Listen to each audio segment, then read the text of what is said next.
নজর রাখবো পরবর্তী সংবাদে। তবে এই মুহূর্তের সব থেকে বড় খবর আমরা নজর রাখছিলাম যে ইতিমধ্যে সমর্থন তুলেছেন নীতিশ কুমার এনডিএ থেকে। তবে ফের একবার মত বদল, অর্থাৎ জেডিইউর মত বদল। এই মুহূর্তে দাঁড়িয়ে বীরেন সিং এর সরকারের থেকে সমর্থন তুলছেন না নীতিশ। ফের একবার মত বদল তার, অর্থাৎ পাল্টি নীতিশ কুমারের। এই মুহূর্তে দাঁড়িয়ে যে খবর উঠে আসছে, জানবো বিস্তারিত। টেলিফোন লাইনে রয়েছেন প্রতিনিধি সুমন্ত ব্যানার্জি। সুমন্ত, কিছুক্ষণ আগেই আমরা দেখছিলাম যে এনডিএ সরকারের রীতিমতো ভাঙন, নীতিশ কুমার সমর্থন প্রত্যাহার করেছেন। এবার এই মুহূর্তে দাঁড়িয়ে এনডিএর থেকে সমর্থন তোলা নিয়ে পাল্টি খেলো নীতিশ কুমার, অর্থাৎ সমর্থন প্রত্যাহার করছে না। হঠাৎ করে এই পাল্টি খেলো কেন, কি জানতে পারছো এখনো অবধি? দেখো, বিষয়টা হচ্ছে যে তিনি কিন্তু নীতিশ কুমার কিন্তু বরাবরই পাল্টি কুমার, দিগবাজি খাওয়ার রাজনীতিবিদ বলেই পরিচিত। এবং যেটা একটু আগেও আমরা দেখেছিলাম যে নীতিশ কুমারের দল নাকি এনডিএ জোট থেকে বেরিয়ে আসছেন। এই বিষয়টা যখন চাউর হয়ে যায় তারপরেই একটা কিছুক্ষণের মধ্যেই তিনি ঘুরে গেছেন নিজের জায়গা থেকে, এবং সেখানে তিনি জানিয়ে দিয়েছেন যে কোন রকম ভাবেই কিন্তু সমর্থন তুলে নিচ্ছে না। আমি আরেকবার বলবো যে মণিপুরের যে বীরেন সিং এর সরকার, সেখান থেকে সমর্থন তুলে নিচ্ছে না নীতিশের দল, এমনটা কিন্তু পরিষ্কার করে দেওয়া হয়েছে। রাজনীতিবিদদের যেটা একাংশ তারা মনে করছে যে চাপে পড়েই ড্যামেজ কন্ট্রোলের চেষ্টা করছে জেডিইউ। দেখো, আজই কিছুক্ষণ আগেই, ঘন্টা দুয়েক আগে যেটা জানা গেছিল যে রাজ্যপাল অজয় কুমার ভাল্লাকে চিঠি লিখে বিজেপির সঙ্গে সম্পর্ক ছিন্ন করার কথা জানিয়েছিলেন মণিপুরের জেডিইউ রাজ্য সভাপতি কেশ বীরেন সিং। শুধু রাজ্যপাল নন, মুখ্যমন্ত্রী বীরেন এবং বিধানসভার স্পিকারকেও বিষয়টি জানানো হয়েছিল। এবং 2022 সালে মণিপুরের বিধানসভা নির্বাচনে বিজেপির সঙ্গে যে জোট বেঁধে লড়াই হয়েছিল, সেখানে তারা 6টি আসনও পেয়েছিল। তারপরেই কিন্তু দেখা গেছিল যে নির্বাচন জেতার কয়েক মাস পরেই জেডিইউর 5 বিধায়ক বিজেপিতে যোগ দিয়েছিলেন। তবে এখনো তাদের বিরুদ্ধে কোনো পদক্ষেপ করা হয়নি বলেই অভিযোগ।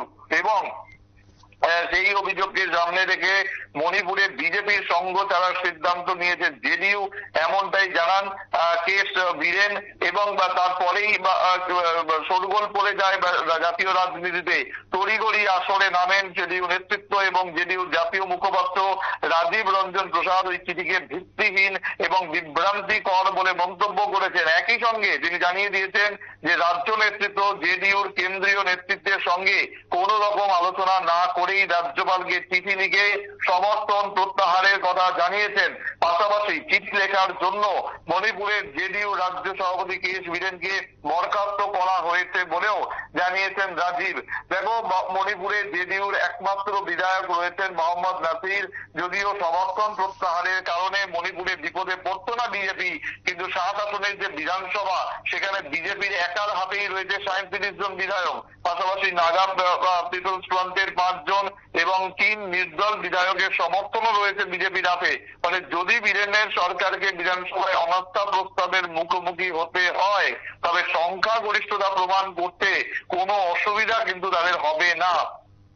আমরা জানি যে কেন্দ্রে কিন্তু বিজেপির সহযোগী দল এই জেডিইউ এবং লোকসভা নির্বাচনে 12টি আসনে একটা সমর্থন রয়েছে বা কেন্দ্রের নরেন্দ্র মোদী সরকারের প্রতি। এবার যে লোকসভা নির্বাচন, সেখানে বিজেপি যে সংখ্যাগরিষ্ঠতা পায়নি এককভাবে, সেখানে সরকার গড়তে তাদেরকে সাহায্য নিতে হয়েছিল যে সঙ্গীদের, তাদের মধ্যে সব থেকে বড় সমর্থন ছিল কিন্তু এই জেডিইউ। এবং চলতি বছরে বিহারে বিধানসভা নির্বাচন রয়েছে, সেই নির্বাচনে জেডিইউ এবং বিজেপি জোট করে লড়ার কথা। তারই মধ্যে এই ধরনের যে বিষয়টা উঠে এসেছিল, যেখানে জেডিইউ হয়তো সমর্থন প্রত্যাহার করে দিল মণিপুর থেকে, সেই বিষয়টা যেই মুহূর্তে চাউর হয়ে যায়, তখনই কিন্তু জেডিইউ যারা সেন্ট্রাল লিডার কেন্দ্রীয় নেতৃত্ব যারা রয়েছেন, তারা কিন্তু আসরে নামেন এবং তারপরে তারা পদক্ষেপ করেন। দেখো, প্রায় 2 বছর ধরে মণিপুর উত্তপ্ত। উত্তর পূর্ব ভারতের যে এই রাজ্যে শান্তি ফেরাতে কেন্দ্র উদ্যোগী হয়েছেন। আমরা জানি যে অমিত শাহ রিসেন্টলি মণিপুরে গিয়েছিলেন, নিরাপত্তা নিয়ে আলোচনা করেছেন, কিন্তু তারপরেও সেখানে শান্তি ফেরেনি। এবং তা নিয়েই বীরেন সিং এর যে সরকার তারা কিন্তু চাপে রয়েছে। এবং বিরোধীরা প্রথম থেকেই মণিপুর নিয়ে কেন্দ্রকে নিশানা করেছে। কংগ্রেস, তৃণমূল, বিভিন্ন বিরোধী দলগুলো ক্রমাগত তারা আক্রমণ করে গেছে। রাহুল গান্ধী তো একাধিকবার বলেছেন যে সারা দেশে বিশ্বে ঘোরার সময় রয়েছে নরেন্দ্র মোদীর, কিন্তু সেখানে আমরা মানে মণিপুরে আসার সময় নেই বা নরেন্দ্র মোদীর, এমন ভাবেও কিন্তু তিনি আক্রমণ করেছিলেন। সুতরাং এই সবকিছুর মধ্যেই যে গত কয়েক ঘন্টার মধ্যে যেভাবে সমস্ত কিছু ওলটপালট হয়ে গেল, তাতে কিন্তু রাজনীতিক বা যারা কারবারি তারা কিন্তু বলছেন যে নীতিশ কুমারের জন্য কোনো কিছুই মানে অসম্ভব নয়।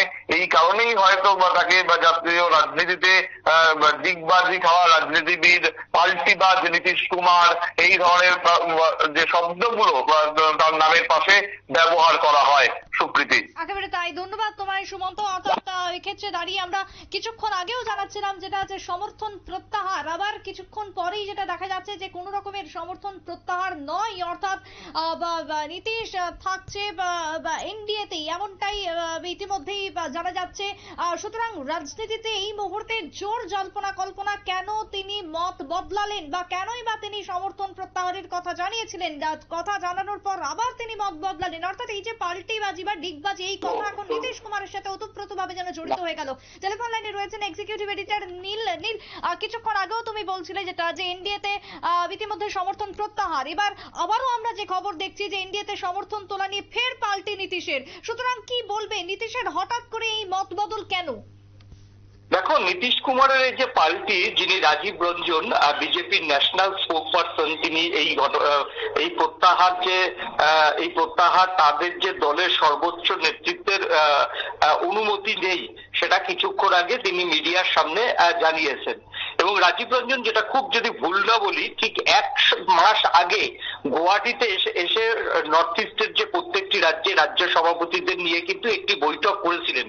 সেখানে মণিপুর নিয়ে একটি বৈঠক, মণিপুরের একজন বিধায়ক এবং মণিপুরের তাদের কিছু বুথভিত্তিক লিডার্সরা রয়েছেন, তাদেরকে রাজীব রঞ্জন তাদের কাছে রাজীব রঞ্জনের কাছে বারবার প্রশ্ন তুলেছেন যে মণিপুর নিয়ে তাদের স্ট্যান্ড কি হবে। কারণ মণিপুর ইস্যুতে ইতিমধ্যেই তাদের বিভিন্ন জায়গায় যে আদিবাসী কমিউনিটিগুলি রয়েছে, যেখানে মূলত একটা চিরাচরিত জেডিইউর ভোট ব্যাংক রয়েছে, সেই ভোট ব্যাংকে আঘাত আসছে। সেই সময়তে রাজীব রঞ্জন তিনি বলেছিলেন যে বিষয়টি দিল্লি দেখছে, দিল্লিতে আলোচনা করার পর এটা নিয়ে একটা স্ট্যান্ড ঠিক করা হবে। কারণ যদি অরুণাচল প্রদেশ, একদিকে নাগাল্যান্ড, একদিকে তোমার হচ্ছে মণিপুর, এই যে জায়গাতে মানে জনজাতি যে কমিউনিটি, সেই জনজাতি কমিউনিটিতে একটা ভোট রয়েছে, জেডিইউর একটা ভোট রয়েছে, চিরাচরিত ভোট রয়েছে। অসমেও কিন্তু একটা সময়তে জেডিইউর বিধায়ক জিততেন, সম্ভবত এখনো জেডিইউর একজন বিধায়ক অসমে, সম্ভবত, আমার ঠিক অতটা মনে পড়ছে না, সম্ভবত একজন এখনো জেডিইউর বিধায়ক রয়েছেন। এবং নীতিশ কুমার, দেখো, দিল্লির রাজনীতিতে দুজন মানুষের দ্বারা তিনি পরিচালিত হন, একজন হচ্ছে কেসি ত্যাগী আর একজন হচ্ছে মুঙ্গেরি লাল। এই মুঙ্গেরি লাল হচ্ছে একটা ডিপ্লোম্যাটিক মানুষ। এই মুঙ্গেরি লাল কখন কি চাল দেয়, যাকে মানে আমরা যেমন বেঙ্গলের রাজনীতিতে বা সর্বভারতীয় রাজনীতিতে চাণক্যের কথা যদি বলি, সর্বভারতীয় রাজনীতিতে চাণক্যের কথা বললেই প্রণব মুখোপাধ্যায়ের নাম আসে। বাংলাতে মমতার একটা সময় চাণক্যের নীতি সামলাতেন মুকুল রায়। তো প্রত্যেকটা জায়গাতে এরকম একটা চাণক্য থাকে রাজনীতিতে। এই বিহারের যে চাণক্য, সেই চাণক্যের নাম হচ্ছে মুঙ্গেরি লাল। সেই মুঙ্গেরি লাল কিন্তু কখনোই কোনো মিডিয়ার সামনে থাকেন না। মুঙ্গেরি লাল হচ্ছে অনেকটা তোমার হচ্ছে তাত্ত্বিক নেতা। এই মুঙ্গেরি লাল কাকে ধরতে হবে, কাকে ছাড়তে হবে, এই দীর্ঘ 20 বছর বা 30 বছর ধরে নীতিশ কুমারের সঙ্গে রয়েছেন। এবং এই মুঙ্গেরি লাল মূলত রাজনীতিতে, এই মানে জেডিইউর রাজনীতিতে সমস্ত দলের সঙ্গে তিনি এই যোগাযোগটা রাখেন। তিনি তার সঙ্গে, এই মুঙ্গেরি লালের সঙ্গে সোনিয়ার ভালো যোগাযোগ, এই মুঙ্গেরি লালের সঙ্গে তোমার হচ্ছে ভালো যোগাযোগ রাহুল গান্ধীর, আবার এই মুঙ্গেরি লালের সঙ্গে প্রধানমন্ত্রী নরেন্দ্র মোদী থেকে আরম্ভ করে অমিত শাহরও যোগাযোগ ভালো।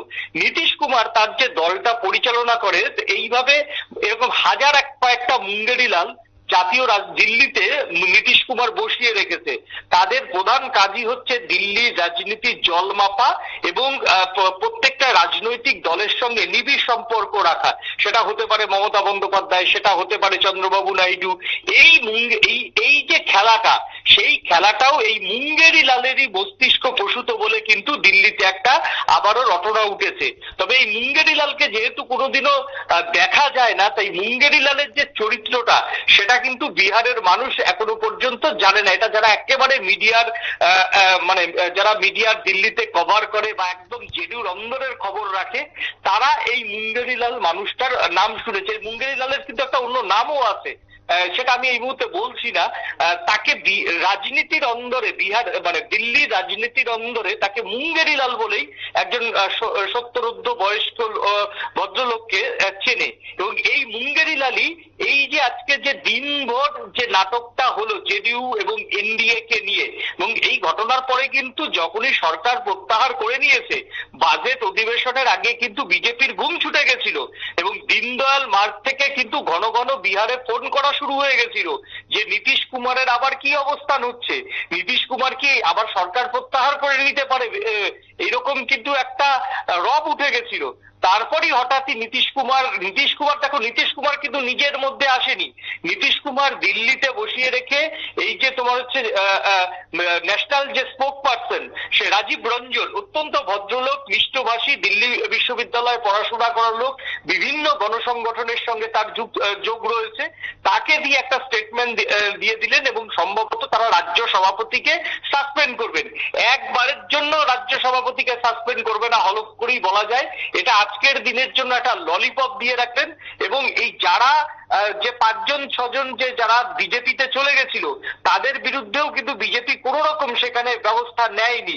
এবং এইটা হতে পারে যে সামনেও, যেহেতু দেখো একদিকে বিহার তাদের মেন কেন্দ্র, এটা করে বিজেপিকে এটা চাপে রাখা, অন্যদিকে নর্থ ইস্টে আগামী দিনে কোথায় ভোট আছে না, অসমে ভোট রয়েছে, আগামী দিনে এই মণিপুরে ভোট রয়েছে। সেই জায়গাতে রাজনীতি যদি একটু ওলট পালট করা যায় বা একটু নিজেদের দাম বাড়ানো যায়, তাহলে হেমন্ত বিশ্ব শর্মার থেকে এই জোট রাজনীতির বাধ্যবাধকতা দেখিয়ে অন্তত অসমে একটা কি দুটো বিধায়ক কনফার্ম করার চেষ্টায় রয়েছেন এই নীতিশ কুমার। তার জন্যই আজকে দিনভর এই মুঙ্গেরি লালকে দিয়ে একেবারে দিল্লির অন্দরে এই খেলাটা খেলালেন নীতিশ কুমার। বেশ, ধন্যবাদ তোমায় নীল। অর্থাৎ এই মুহূর্তে দাঁড়িয়ে নীতিশ কুমারের যে পাল্টিবাজি এবং এর পেছনে কে বা কারা থাকতে পারে, কোন মাথা কাজ করতে পারে, সবটাই তুলে ধরলো আমাদের দুই প্রতিনিধি। দুজনকে জানাই ধন্যবাদ। তবে ছোট্ট একটা বিরতি নিয়ে নেবো, ফিরে আসবো বিরতির পর, সঙ্গে থাকুন।